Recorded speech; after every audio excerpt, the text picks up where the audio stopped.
Hi guys. So I don't know if you're an inward processor or an outward processor, but Alyssa and I were having a conversation about it yesterday, and we both realized that we're both outward processors. Like we really need that person to listen to us, to bounce our ideas, our thoughts off of. And then as we talk and speak it out, we get more clarity.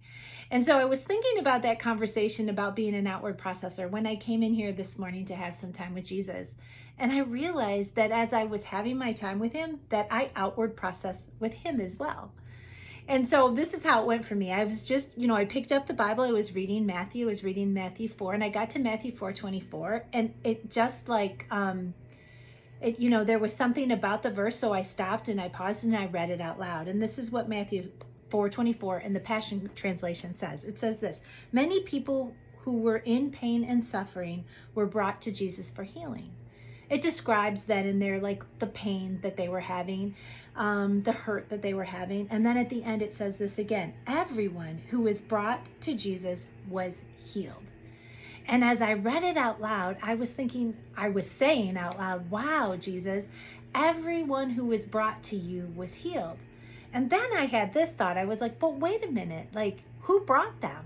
Who were these people, these nameless people that actually stopped what they were doing, noticed the people who were hurting in pain, and said, yes, I will be the one that will physically take them to Jesus. Wow, Jesus, that's so cool. And then I was like, whoa, wait a minute. Jesus, you're trying to tell me something right now, aren't you? You're trying to tell me, Sue, hello, I'd like you to be the one today to actually stop, notice those who are in pain and hurting, and bring them to me so that they can be healed. Wow. So what would that look like, you guys? I asked Jesus, what would that look like for me? I wonder, what would it look like for you to stop and notice, and then to be the one to actually bring them to Jesus?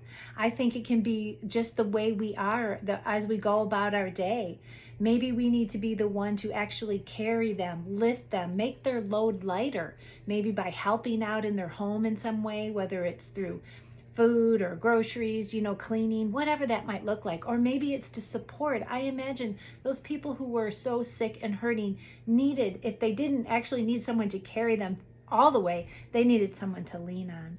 And could we be activated to be the person that allows the hurting and sick to lean on us in some way, to support them, maybe with our finances, maybe with our time, maybe just to be the one to listen and let them tell their story of what happened that got them to this point where they're hurting so bad. I don't know what it looks like for you, but I was ignited to just say yes to Jesus. And I hope that you will be too, because listen to what Matthew 4:25 says.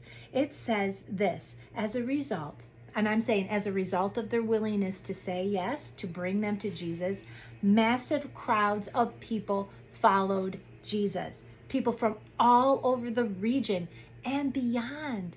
You guys, we never know what our one small act of kindness, of lifting someone's burden or supporting them in their time of need is going to do.